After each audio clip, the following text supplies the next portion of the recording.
Silapha kumabala seBrowns Farm sobukela umpondo ohlanjiwe amakhwenkwe amadala aneminyaka eli-19 between iAnadine kunye neSeaRobbers. Into enhle yanconywa yiyo lento kukho intetha ethi emntwini thatha lento inhle enye nenye uyibekele bucala. Kubathandi bebhola jikelele apha ngaseKapa linqabile iqembu lithiwe Jize ngabadlali bamaqembu ngamaqembu. Oku kukuncedisana nokuba abadlali bahlale bedlamkile. Igama leqembu kuthiwa ngabakhuthuzi baselwandle, SeaRobbers ngelasemzini, ulwimi lukaNdlunkulu waseBritani elamangisi ukutsho. Nabani na ucinga uyakwazi ukukhaba ibhola wamkelekile, nokuba udlala kweliphi iqembu apha ukuzama ukuqokelelana. Nanjengokuba bekulindelekile bebaxhephethu abaqeqeshi macala ingulowe zama ukubonisa amakhwenkwe wakho indlela yokudlala. Izibilini beziphezulu, amakhwaphe emanzi doxa, kungekho ufuna ukugoba iphondo. Usompempe wayivuthela kanye, wayivuthela kabini, wayivuthela kathathu kwaphela umdlalo. Ekupheleni komdlalo bezintanganya amanqaku amane macala.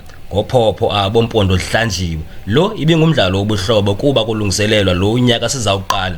Bebephume ngobuninzi ke abalandeli nabathandi bebhola bezozibonela ngokwabo. iSeaRobbers badlala kwiitumente ngeetumente jikelele apha ngaseKapa ngeenjongo zokukhwelisa ulutsha ingakumbi yabafanyana abangaphantsi kweminyaka engama-21. Ukuba uzibona unesakhono wamkelekile kumabala seBrowns Farm apho bazilolonga rhoqo mihla le.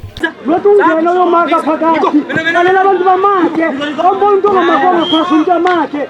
Hayi, awusiyi play ngapha kwakho. Sendi ANC apha yaphakamisa izandla hoko. Ujikelani wena? Umpempe manje. Uzela. Yazi ibhola uzela wena. Awukwazi ukupasa rongo wena. You fucking duty to tell them, man. Ayibona ibali. Hi, can you sort of cheated on? No, the game was good. I think Nando Engaman spoke pre-season and then it's players is unfit. If you're looking at the centre back here, you have to convert the centre mid to centre back and convert the right back to left back. We also converted the centre mid to right back, so that was the challenge. But overall performance, I think the boys did well.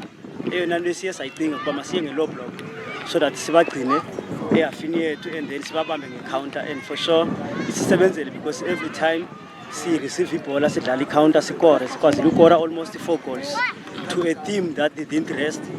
I think SeaRobbers is a good team. They've been training throughout the season, so off season can't have rest. They want to be a trainer, so playing with them it was a good thing for us, so that our boys can get at least a strategy of going forward.